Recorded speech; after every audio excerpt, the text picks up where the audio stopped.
Assalamualaikum warahmatullahi wabarakatuh. Waalaikumsalam warahmatullahi wabarakatuh. Selamat pagi Bapak Ibu. Terima kasih saya ucapkan kepada Bapak Ibu semua yang telah bersedia hadir dalam kegiatan diseminasi budaya positif. Sebelum kita mengawali, marilah kita panjatkan puja dan puji syukur kehadirat Allah Subhanahu wa Ta'ala, karena berkat rahmat-Nya lah kita semua dapat hadir di sini dalam kondisi sehat walafiat. Tak lupa Bapak Ibu, ada pantun, nenek-nenek belajar semua, giginya tinggal dua. Mari buka presentasi dengan doa untuk kelancaran kita semua. Monggo kepada Bapak Setiarso mewakili untuk memimpin doa. Dipersilakan. Bismillahirrahmanirrahim. Bapak Ibu, mari kita berdoa sesuai dengan keyakinan masing-masing. Doa mulai. Bismillahirrahmanirrahim. Alhamdulillahirrahmanirrahim. Ar-Rahmanirrahim. Ya Allah, dua ya Bismillah. Surah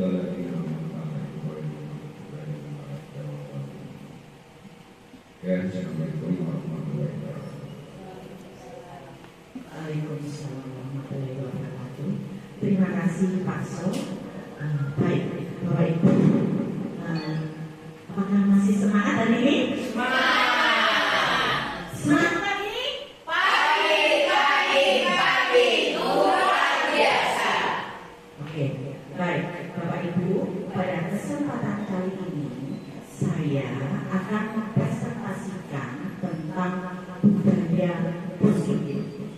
Adakah Bapak Ibu yang peso budaya positif?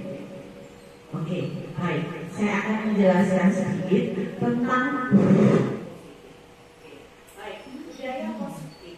Itu adalah nilai-nilai kebajikan atau penerapan karakter di dalam kehidupan kita sehari-hari yang bersifat positif. Ini sudah terjadi di sekolah kita di SDN Simokerto 1, yaitu kegiatan 5S yang biasanya kita lakukan setiap pagi. Itu termasuk salah satu budaya positif. Bapak Ibu, sedikit saya jelaskan sebentar, yaitu tentang filosofi Ki Hajar Dewantoro. Pada filosofi Ki Hajar Dewantoro itu, pendidikan menuntun segala kodrat yang ada pada diri anak agar anak mampu berkembang secara optimal sesuai kompetensinya. Jadi di sini kita sebagai guru bertugas menuntun anak menuju arah pendidikan yang lebih baik, baik itu karakter maupun kompetensinya. Oke. Saya jelaskan di sini Bapak Ibu tentang disiplin positif. Dalam rangka menciptakan lingkungan positif yang merupakan salah satu strategi yang perlu kita tinjau kembali adalah penerapan disiplin di sekolah kita. Jadi disiplin ini salah satunya yaitu disiplin positif. Tujuan dari disiplin positif adalah menanamkan motivasi intrinsik pada murid kita, yaitu untuk menjadi orang yang merdeka dan ingin menghargai diri sendiri dengan nilai yang mereka percaya. Ketika murid kita memiliki motivasi tersebut, mereka telah memiliki motivasi intrinsik yang berkelas jangka panjang.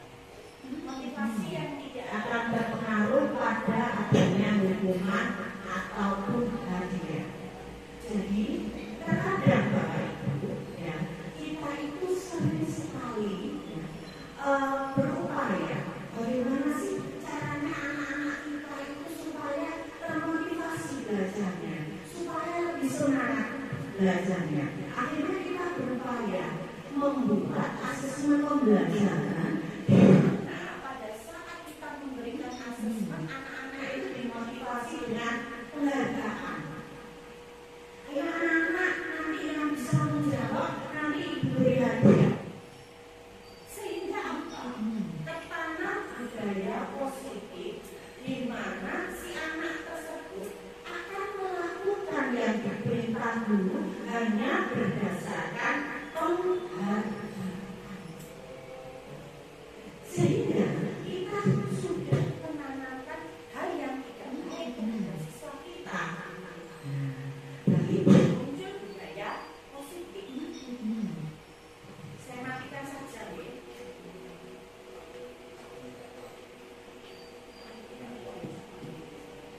pada saat kita mau berpendapat kita harus mengangkat tangan. Itu adalah salah satu contoh nilai-nilai kebajikan. Ini sudah sering kita lakukan, cuman kita itu tidak tahu pokoknya nilai yang baik, ya perilaku yang baik. Itu disebut sebagai nilai-nilai kebajikan. Jadi, lanjut Pak Andi, apabila kita menginginkan munculnya nilai-nilai kebajikan ya, di dalam kelas kita, nanti kita harus membuat keyakinan kelas kita. Keyakinan kelas atau yang disebut kesepakatan kelas. Nanti akan kita bahas. Sekarang teori motivasi hukuman dan penghargaan serta restitusi. Jadi di sini Bapak Ibu, terkadang ya, kita kepada anak-anak kita itu berperan sebagai penghukum. Ada yang berperan sebagai motivator. Ada yang berperan dulu sebagai pemberi penghargaan. Ada yang berperan sebagai restitusi. Di sini mari kita kupas 3 motivasi perilaku manusia. Berdasarkan 3 perilaku motivasi manusia. Sebentar saya akan beri ini deh. Nah, di sini Bapak Ibu untuk menghindari ketidaknyamanan atau hukuman. Jadi terkadang tanpa kita sadari, anak-anak itu berperilaku tujuannya untuk menghindari hukuman. Dia tidak mengerjakan tugas, dia terlambat datang sekolah, dia menghalalkan segala cara membohongi guru, namanya begitu nggih, untuk menghindari hukuman. Kemudian perilaku manusia yang kedua menghindari ketidaknyamanan atau hukuman. Ya. Kemudian yang ketiga menjadi orang yang merdeka dan menghargai diri sendiri. Itu adalah 3 motivasi perilaku manusia. Sekarang teori motivasi yang berikutnya yaitu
Jelas nih Bapak Ibu dari sini.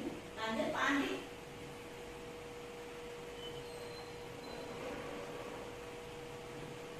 Di sini Bapak Ibu dampak dari hukuman, dampak dari konsekuensi, dan dampak dari restitusi.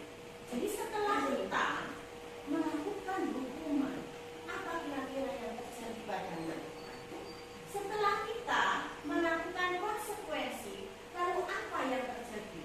Dan dibandingkan dengan restitusi. Mari kita lihat di sini. Apabila kita melakukan konsekuensi, hukuman, konsekuensi, dan restitusi. Kalau hukuman, sesuatu yang menyakitkan harus terjadi. Itu dampaknya bagaimana? Terus yang kedua, kalau konsekuensi, dia sudah memaklumi tanpa ada rasa dendam. Oh iya, kalau saya berbuat salah seperti ini, maka saya harus melakukan ini. Karena dia menyadari.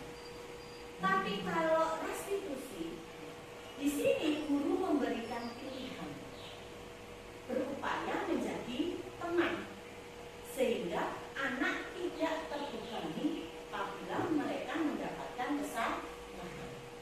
Kemudian hukuman memberikan rasa tidak nyaman.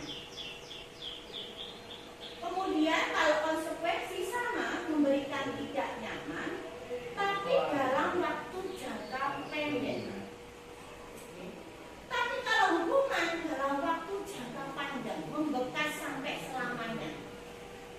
Kemudian kalau restitusi, ini tidak memberi hukuman dan tidak memberi dampak yang tidak nyaman, tapi malah menguatkan, memberi motivasi kepada anak untuk berubah. Tunggu Bapak Ibu, bisa kita lanjutkan? Silakan Pak Andi.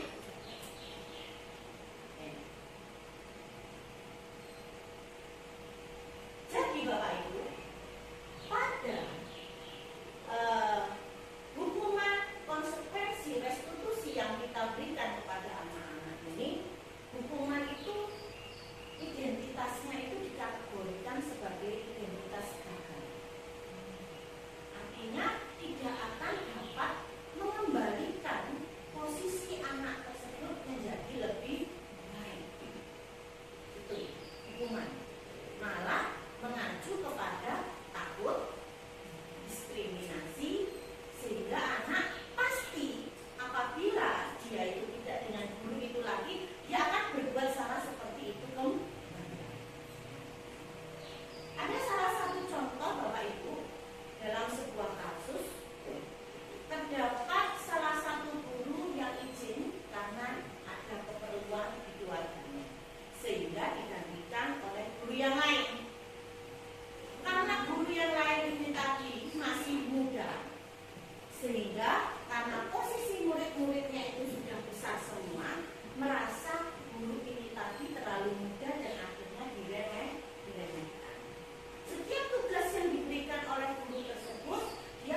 keyakinan di kelas kita.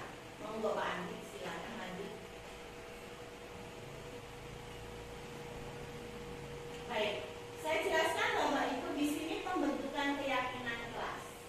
Keyakinan kelas itu bersifat lebih abstrak daripada peraturan. Jadi fleksibel.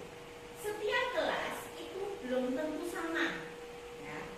Setiap kelas belum tentu sama pemikirannya. Keinginan dan harapan anak-anak atau siswa-siswinya belum tentu sama. Kelas 1 tentu berbeda dengan siswa kelas 6. Oke? Tuh. Keyakinan kelas berupa pernyataan universal. Ya. Pernyataan singkat yang diinginkan anak-anak. Pernyataan keyakinan kelas senantiasa dibuat dalam bentuk positif. Keyakinan kelas hendaknya tidak terlalu banyak sehingga mudah dipahami dan diingat anak-anak. Keyakinan kelas sebaiknya sesuatu yang dapat diterapkan di lingkungannya. Dan semua warga kelas hendaknya ikut berkontribusi dalam pembuatan keyakinan kelas. Jadi, Bapak Ibu, untuk memulai tahap tahun ajaran baru, sebelum jenengan memasuki kelas pertama, alangkah lebih baiknya jenengan menerapkan budaya positif, yaitu salah satunya pembentukan keyakinan kelas. Oke. Supaya apa? Apa yang diharapkan siswa-siswi jenengan itu kepengennya kelasnya yang seperti apa, itu bisa disalurkan sama anak-anak, bisa disampaikan sehingga nanti akan terwujud kelas yang kondusif. Itu yang diharapkan. Lanjut Pak Andi. Proses pembentukan keyakinan kelas dari sini melakukan diskusi, mencatat semua masukan dari murid, susun keyakinan kelas, tinjau kembali daftar pendapat dari siswa, tinjau ulang keyakinan sekolah kita apakah sama. Setelah keyakinan kelas selesai dibuat,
wajah yang imut-imut.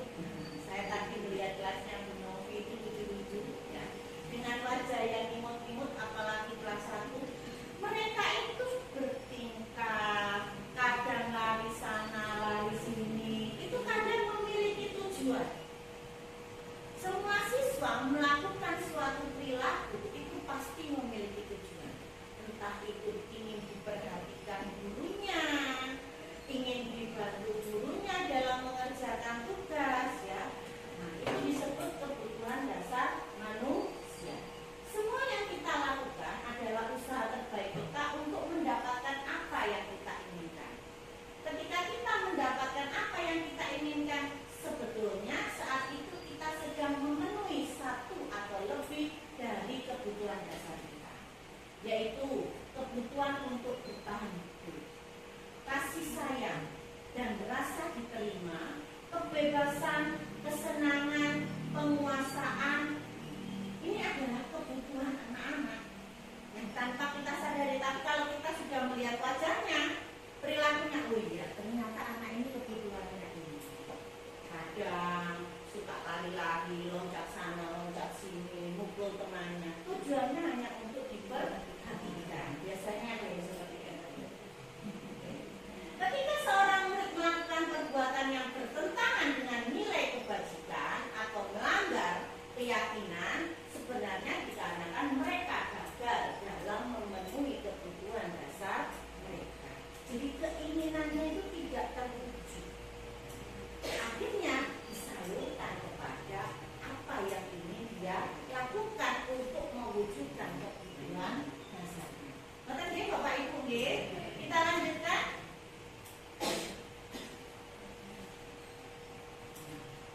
Restitusi.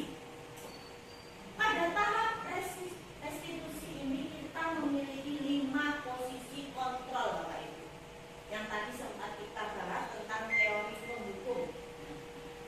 5 posisi kontrol, ada penghukum, pembuat merasa bersalah, teman, pemantau, manajer. Dari kelima posisi kontrol yang sering kita lakukan yang mana Bapak Ibu? Yang mana? Penghukum. Ya betul sekali ya. Saya juga sama awalnya begitu. Karena sudah mengikuti pelatihan ini, saya harus berubah Bapak Ibu. Nah, ayo mari kita berubah bersama-sama. Baik, guru terkadang ada yang membuat merasa bersalah. Jadi anak itu diarahkan kalau dia itu bersalah. Ayolah Dinda, kamu kerjakan tugasmu. Kalau kamu tidak kerjakan tugasmu, nanti bu guru yang kena marah sama kepala sekolah. Nah, artinya itu kita membuat si anak tersebut merasa bersalah. Oh, kalau guruku, ya, kalau aku nggak ngerjakan PR, otomatis nanti Bu Ari pasti dimarahi kepala sekolah. Itu salah satu contoh pembuat merasa bersalah. Teman. Bagaimana dengan teman? Kalau teman bisa dengan menggunakan kata ayolah kita mengajak berteman. Pada saat posisi si anak di sini, dia sore. Kenapa nak nggak ngerjakan PR? Ayo dikerjakan PR-nya. Kenapa? Kok bisa ketiduran? Lupa terus. Ayo. Setiap kan muridnya itu yang paling pintar. Ayo kerjakan nak.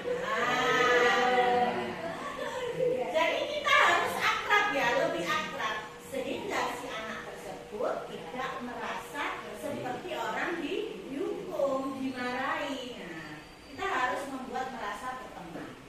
Pemantau, kalau pemantau itu mengawasi Bapak Ibu. Ya. Jadi pada saat si anak tersebut, loh halaman itu kok nggak dikerjakan. Nah, kalimat seperti itu memposisikan kita sebagai pemantau.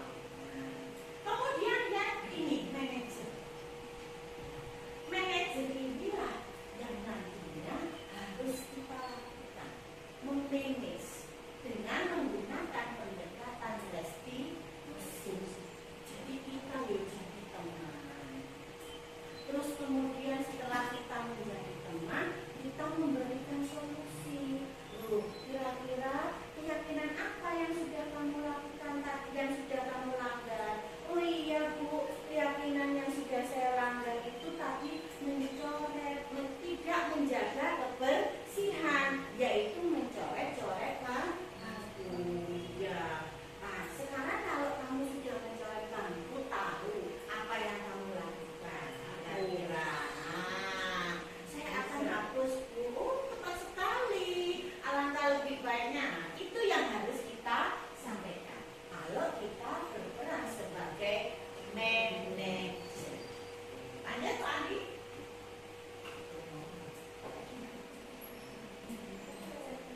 Sekarang di sini. Nah, yang identitas gagal sebagai apa Bapak Ibu di sini? Penghukum dan pembuat merasa bersalah. Sehingga apa dampaknya Bapak Ibu? Nah, kalau penghukum, guru berbuat apa? Menghakimi, menunjuk, menyakiti, menyindir. Wih, kok gak nganu ya? Nah, ini sudah sakit hati ini. Sakitnya di sini. Ya, lagunya gitu ya Bapak Ibu ya. Kemudian kalau membuat merasa bersalah, terkadang dia ditangkap. Tanpa kita sadari, langsung berceramah. Wih ya, padahal dulu lah. Itu ya yang kita lakukan. Nah, kalau teman memberikan alasan-alasan untuk murid-muridnya. Oh ini gini ya, kalau kenapa sih Setiarso ini nggak ngerjakan? Soalnya tadi di rumah Setiarso ini ke rumahnya Bu Ari, ya bermalam di rumahnya Bu Ari sehingga setelah di sekolah Setiarso ngantuk ya, akhirnya tidur di sekolah. Boleh anak-anak, gitu ya, mengajak seperti berteman sehingga tidak sampai menyakiti hati anak.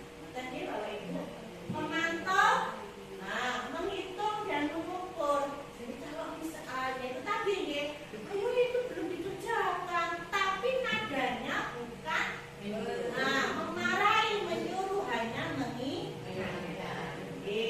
Manajer, kita mengajukan pertanyaan-pertanyaan yang menggiring, mengarahkan dia untuk tahu kesalahannya supaya dia dapat mencari solusi sehingga dia tidak melakukan hal tersebut. Nah, itu jangkanya panjang Bapak Ibu. Karena dia menyadari kesalahannya dan mampu memberikan solusi terhadap kesalahannya sendiri. Lanjut Pak Andi.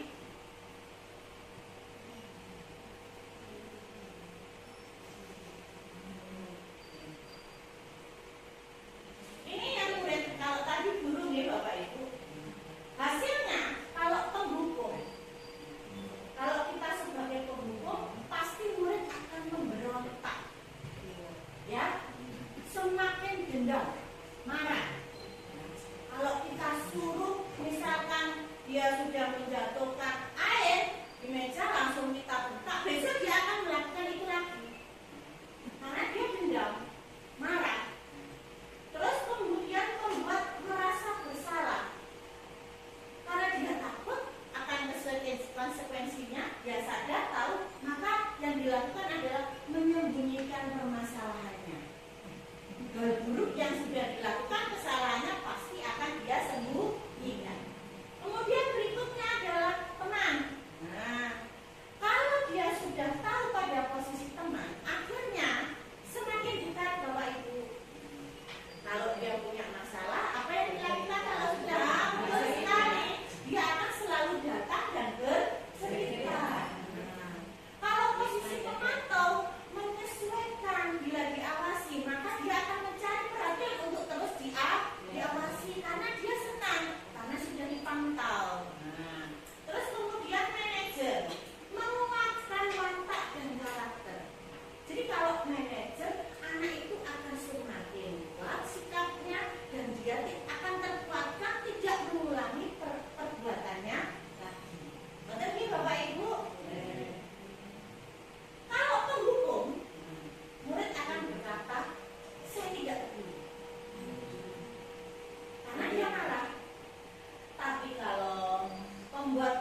umumnya kita telah sepakat apa bayangan kita tentang kelas yang ideal, kalau mau jadi orang seperti apa, itu menanyakan keyakinan. Artinya keyakinan kelas kita kalau dalam topik kasus saya tadi adalah menanyakan keyakinan yang sudah dilanggar.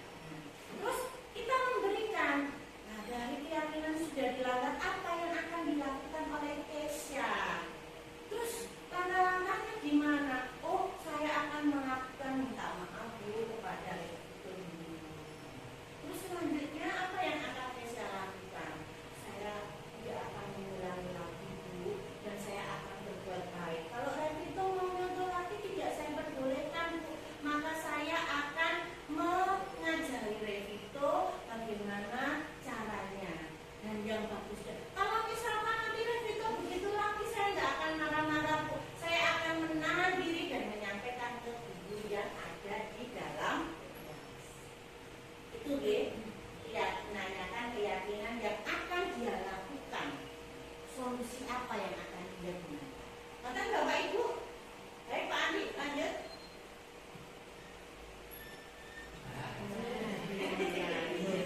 Bapak Ibu, nah, itu yang dapat saya sampaikan terkait penerapan budaya positif di lingkungan sekolah kita, yaitu dengan membuat tahapan apa saja Bapak Ibu tadi, nilai-nilai kebajikan. Kemudian apalagi Bapak Ibu, keyakinan kelas ya, agar kelas itu berjalan dengan kondusif dan nyaman. Selain membuat keyakinan kelas, kita juga menerapkan teori motivasi. Ada 3 tadi. Apa saja Bapak Ibu? Hukuman, restitusi, dan konsekuensi. Nah, itu ya 3 teori motivasi. 5 kebutuhan dasar manusia. Jadi setiap manusia itu melakukan sesuatu itu karena kebutuhan dasarnya yang bermacam-macam. Ya. Kemudian kita apabila anak-anak mengalami permasalahan dan ingin mewujudkan 5 kebutuhan dasarnya itu tadi, maka kita dapat menerapkan dengan menggunakan pendekatan restitusi dengan menggunakan 3 langkah. Oke. 3 langkahnya apa saja itu tadi Bapak Ibu? Penerapan restitusi. Yang satu, yang pertama menstabilkan identitas. Kemudian yang kedua, setelah menstabilkan identitas, apa? Iya, memvalidasi. Nah, kemudian yang ketiga, meyakinkan. Oke. Baik, terima kasih Bapak Ibu hebat untuk kegiatan kita hari ini. Maka sebelum kita akhiri, mari kita tutup dengan doa. Monggo kepada Bapak Setiarso dipersilahkan. Doa mulai. Doa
Janglung. Ada yang belum?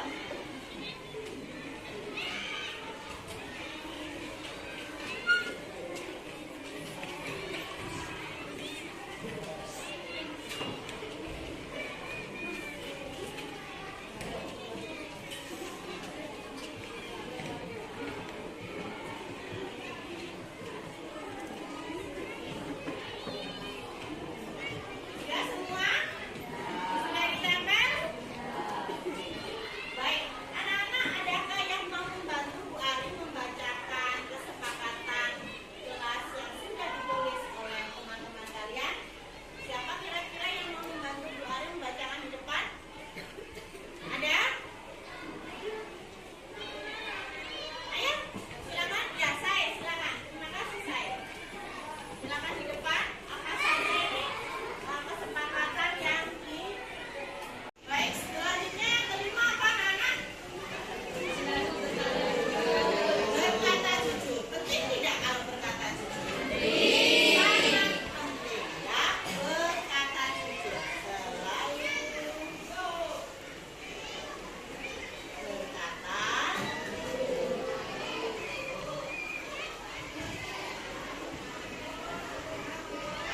Yang enam, apa kira-kira? Apa-apa?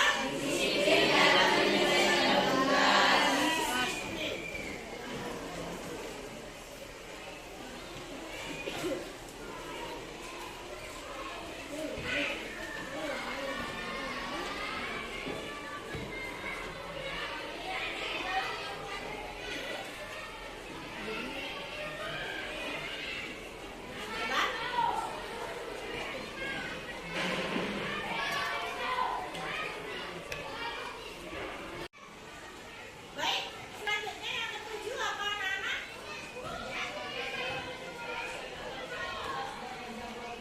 Oke, katanya saya bekerja sama dalam melaksanakan tugas kelas dan kerja kelompok.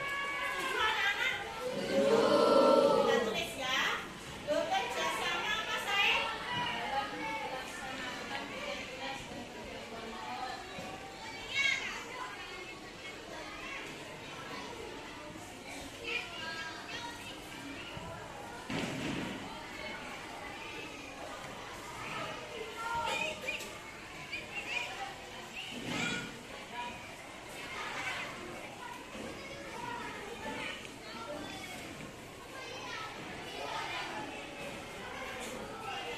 Ada lagi?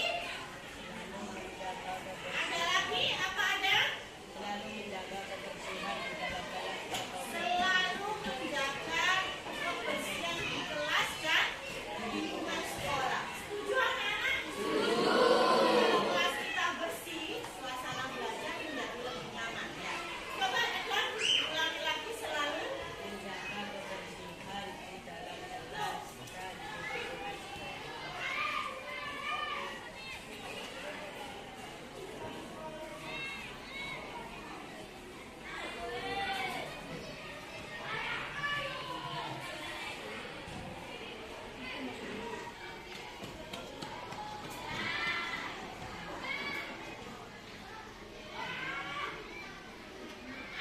Masih ada lagi?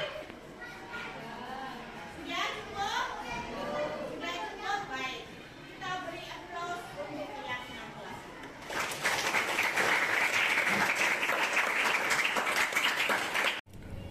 Halo Feani. Hai juga Bu Ari. Apa kabar Feani hari ini? Alhamdulillah baik Bu Ari. Feani bahagia hari ini? Bahagia Bu Ari. Alhamdulillah. Baik. Feani kira-kira tahu nggak dipanggil Bu Ari ke sini kenapa? Nggak tahu Bu Ari. Beneran nggak tahu? Ya. Oke, baik. Kira-kira kemarin Feani melakukan apa ya? Oh iya, datang terlambat. Datang terlambat. Kenapa Feani kok datang terlambat? Pasti ada alasannya. Kira-kira Karena tidur kemalaman Bu Ari. tidur kemalaman. Emangnya kenapa Feani kok bisa tidur kemalaman? Mainan HP? Mainan HP? Iya. Oh, kira-kira Feani mainan apa kalau malam? Main game Bu Ari. Main game. Gamenya yang disukai Fiani apa? Free Fire. Free Fire. Nah, Bu Ari pernah dengar itu. Benar, kalau main game itu asik ya, sangat menyenangkan.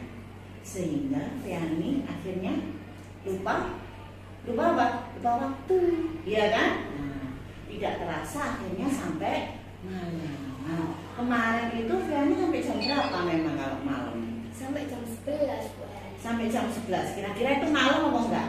Malam. Malam, oke. Sehingga membuat Fiani pada saat pagi bangunnya kesiangan. Nah, sekarang Bu Ari mau tanya. Kemarin kita sudah buat keyakinan kelas kan? Keyakinan kelas apa yang dilanggar sama Fiani? Datang tepat waktu. Datang tepat waktu.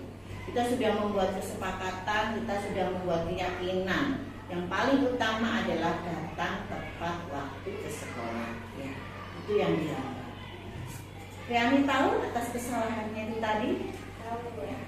Sekarang apa yang akan Fiani lakukan setelah Fiani tahu kesalahan dari Fiani itu tadi kalau main game sampai malam? Ayo, apa yang akan Fiani lakukan? Tidak mengulangi lagi Bu Ari. Betul? Ya. Apa yang tidak diulangi dari Fiani?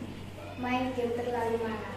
Main game terlalu malam. Jadi mentok main game sampai jam berapa kira-kira? Jam 9.